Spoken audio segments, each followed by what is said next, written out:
I think the word happy is a bit destructive because it's impossible to be happy all the time. You kind of need a low and a high. So I think it's kind of, I want to be happy at work thing comes, in my opinion, from the purpose of the business, achieving that thing. So you better make sure that thing matters to you. Simon Squibb, both an angel investor, an entrepreneur, and the founder of HelpBnk. There's a lot happening, but the whole genesis of it is helping fix the education system and ultimately bring people together and kind of help each other, help people's dreams, but have a dream, get help to make your dream happen. That's the basic legacy I'd like when I leave this world. Welcome to Founder Metrics by Vested, the podcast where we dive into the world of hotshot business leaders and the specific metrics, not just the usual KPIs, that drive their game-changing companies forward. I'm your host, Ifti Nasser, CEO and founder of Vested, and I'm excited to take you on this journey with me into the world of successful founders. You talk about this thing about employee happiness and your own happiness. So I'm going to take that personal thing on board about how do you step aside and make sure that you are indeed just enjoying this journey fully, which I do, but it's not always enjoyable. But that employee happiness, how do you gauge that yourself? Is it just observation? Is there tools that you use? Well, employee happiness, I think the word happy is a bit destructive because it's impossible to be happy all the time. Because if you don't have downs, you can't have highs. Yeah. You kind of need a low and a high. So I think it's kind of, I want to be happy at work thing comes, in my opinion, from the purpose of the business. Yeah. The mission of business is the ultimate happiness, achieving that thing. So you better make sure that thing matters to you. Because, I have been very unhappy in my day's work. I've had to, for example, in my agency business, I had to clean the toilets, right? Because the cleaner didn't turn up and the toilets were messy. Had big time. And I'm thinking, here I am running a massive company and I'm cleaning the bloody toilets, right? In my mind. When I'm younger, my mind's like, why am I doing this? But, equally, I cleaned the toilets, the client turned up, we had a successful meeting, I won the work, and so it doesn't matter about the having to clean the toilets thing, I think the goal matters. And so, ironically, again, if I look at my own mistakes in business in the past that I now know, to be, the things I should not do in the future. When I built businesses in the past, the purpose is somewhat of an add-on. So you hire someone that's really good at something, and then you happen to mention you may be a mission or purpose if you. I think it's the other way around. I think you should hire people based on purpose first, and you can argue talent can be trained, skills can be trained. Now, if that person's motivated, they will learn. If they're not motivated, I don't care how good they are, they do a good job. So I think I tell people, do not manage people, manage purpose. Yeah. If you manage purpose, people will manage themselves. If you hire based on purpose, but I've got a team of 11 full-time that help me with the content, right? So just me with 11 people. And those 11 people, I have never once said, hey guys, it's Friday evening, can you help me with something? But they're chasing me, they're on it. And they'll work when they want to work. They go on holiday, I don't manage any of it. They do whatever they need to do to make the platform work and help people. Right. I'm not telling them what to do. How did you find them? Well, they found me. All right. A lot of the team. But interestingly enough, I have one person who is really purposeful, Callum, and he was doing something, he had a podcast that was all about helping people. Yeah. Free, just the same as me. I went on his podcast. He asked me to go on his podcast. I went on his podcast. We became friends. And of course, all the people that he works with, because he's a young, purposeful guy, all of his friends are purposeful, talented people. So but every business I've ever built, I always start just the first person I bring on board, they have to link to my mission. Yeah.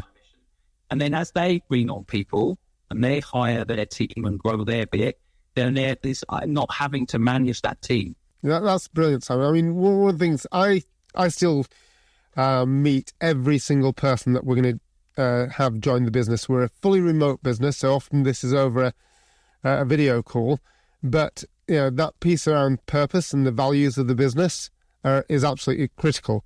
But as you can imagine, often people will just say yes or agree with what you're saying. It's interesting to see how you might go beyond the initial thing to test on that belief in the mission.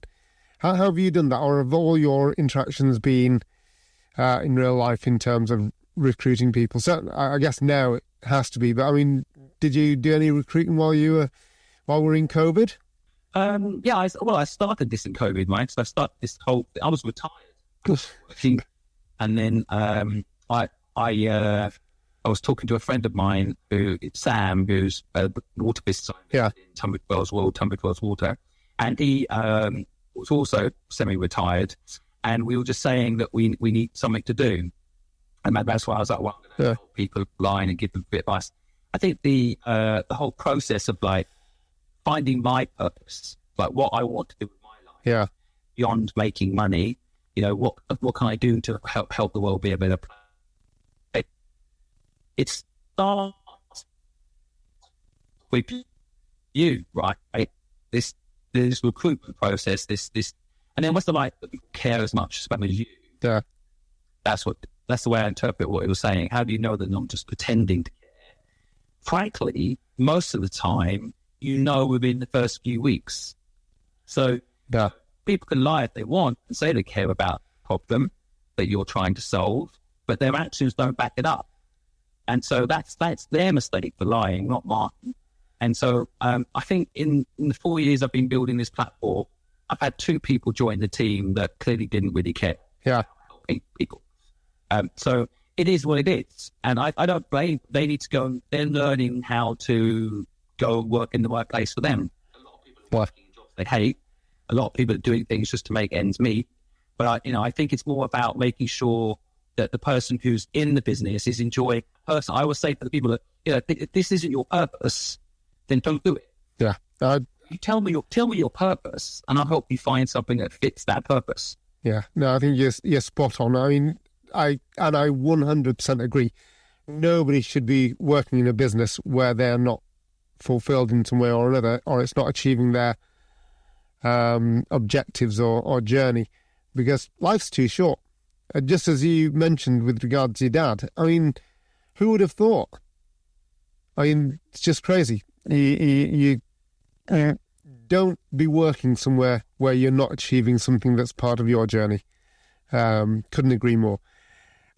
I was just thinking through also on one of the other videos of yours that I watched, and it's interesting because it's just down the road from where I live. You bought that stairwell. How did you find out about that stairwell? So I'm a marketing person for 30 years. That's my passion. I love thinking about how to market people's businesses, how to teach people things through marketing. So I was listening to the news one morning, and it came up on the news that there was this staircase for sale in London. Yeah. It was a bit of a joke news, the very serious conversations about wars and plague, normal things, the news that throw at you. They always try to throw one thing in there that makes you feel like it's not bad. And there was a story about this staircase. So, of course, the edge on it was the world's gone mad. Now there's a staircase for sale that you could turn into a flat if you want. And I just felt like it was the full stop in the property market the world needed. It just resonated with me for many reasons. Yeah. The symbolism of a 5-story encased in glass staircase, being step by step you can get anywhere. I thought, we don't have an office for HelpBnk. Yeah. I thought, why don't I buy it as our office, and we'll figure out somewhere making community. And then the next day, it was the actual auction. So me and my team just went along to the property auction. And your son. And my son, I was looking after my 6-year-old son. It was my responsibility that day. So I had to take him with me, but he loved it. He still talks about it today, like as an experience. And we went to the auction, and I just bid on a bit of it. I couldn't really stop myself. Yeah. And then we bought it. We literally, I don't know if anyone's ever done a property auction, but you buy it with all its legal complications. You can't, you buy it unseen with all its responsibilities. So I didn't know what I was really buying into. It has a roof. It has glass. It could well have been $500,000 legal, liability. Yeah, so I took a bit of a risk. I bought it, and then we went straight over there to it. And on the way there, we were brainstorming what we could do with it. Could we turn it into a free pop-up that businesses like a coffee shop, dreamed up coffee shop, they could use it for a month to get their business going, or someone launching a clothing line, they could turn it into a clothing store for a little while. And then one of my colleagues said, "Why don't we put a doorbell at the bottom of it and let people pitch their dream?" So Dudley, you came up with the idea. I was like, "That's a great idea." And so that's what we did. We got to we got to the staircase, having just bought it. We drilled a hole in the door, the front door, so people could post their dreams in, and we get a couple of 100 letters a week now. And then we put a doorbell at the bottom of the staircase on the front door, and we put a sign up saying, "If you've got a dream, press this button, pitch it, and we'll upload it to our 4 million followers to make your dream alive." And we get at least 5 people a week going there now pitching their dreams. And the reality is, if you have a dream and you need help, where can you go? Right now, the only place you can go in Britain is a cramped 5-story staircase full of rubbish, where your dreams are hopefully helped along by this rather simple idea of press the doorbell, pitch your dream. That is brilliant. Maybe we should get more people to go around. I hear that you're trying to do this elsewhere. You've got a few other locations in mind. So we've opened up, we call it a Doorbell of Dreams now, in New York City in Times Square. An entrepreneur there gave us center of Times Square spot. And then we are just about to go live in Hong Kong. We're about to go live in New Zealand with a doorbell with partnerships there. So there'll soon be hopefully 50 doorbells around the world is out there over the next 18 months. So there'll be 50 locations around the world where people could go and press the button and make their dream happen. That's absolutely brilliant.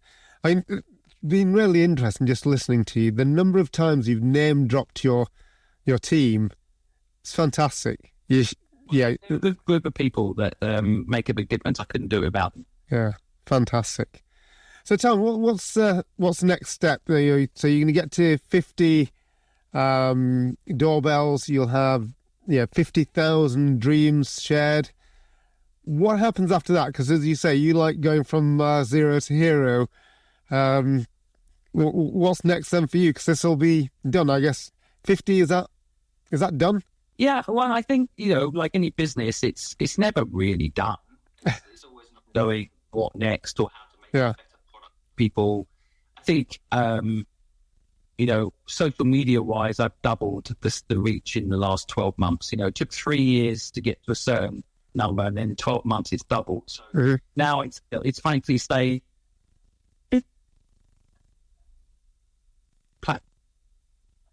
a present.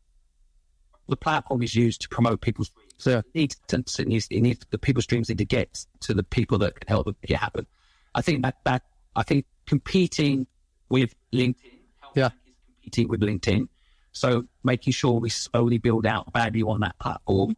We've got a long way to go to get, we've got 127,000 users right now, which isn't bad as a start, but we need to build that platform up to be useful. And finally, we're looking to create a TV show. And the premise is about getting a job, not about starting a business. So we're pushing a TV show idea. And depending on when this podcast is going out, I'm launching a book soon. So there's lots going on, and there's a lot happening. But the whole genesis of it is helping fix the education system so that people get the extra knowledge they need to have more choice than just get a job at this school, and ultimately bring people together and kind of help each other. That help people's dreams, but have a dream, get help to make your dream happen. That's the basic legacy I'd like to leave when I leave this world. Yeah, because that's interesting. So, I mean, I know that historically there's been this big push on the academics and getting people ready for going to university. Then there's also been this big push around getting people into the trades and the apprenticeships. I guess there's not been, that I've been aware of, that much for early stage founders at that very early stage. There are an increasing number of networks, but nothing necessarily on the educational front. So I think you're actually talking to avoid helping people that want to start a small business. There's no money in it. So there's money in accelerators. Yeah. Yeah. You get 7% of Airbnb, great. But for people, just normal people that just want to, maybe have a second income or a bit of help to make ends meet, there's no money in it. So there's nobody helping in that space. There's no courses to sell. There's no money in it. So but it's tens of millions of people that are not being helped. So, and I think it should be the responsibility of the education system. Yeah. But the education system is 100 years old, designed really by someone else. So that they don't have a vested interest in fixing that. There's no vested interest in fixing that. So that's why they keep talking about maths instead of financial literacy. And the whole concept is just not updated. We all know it's a word, but it's not fixed. So this is my version of trying to fix the education system by giving people the knowledge they need to at least have more choice. I certainly want to join you on that mission, Simon, without question. I think there's so much that you're doing that I want to and should be able to support, and we're going to see how we get after it. I guess just to finish off, in terms of from your perspective, what would you say you would? You mentioned earlier, until you leave the planet, as it were. But how many businesses do you think you'd be able to feel? Yeah, we made that difference. Is it when you make the difference to one person? Is it 1,000? Is it 1,000,000? How many will make you feel, yeah, I can move on feeling good? Yeah, I mean, as a company, our kind of white paper, our aim is to help 10 million people start a business of their own. So that gives 10 million great ideas. 10 million more people a chance to enjoy what they do every day. And so actually a lot of people think that's a big number. When in reality, it's a small number. But even if we reach 10 million, it wouldn't be the end. I think the truth is I want to create a cultural change. I want people to realize they're amazing. Anything is possible. I want people not to be trapped by the school question. At school they ask, what will you do when you grow up? It's a trick question. It's a trick question designed to trap your mind into thinking about a certain type of career. Yeah. The question should be asked.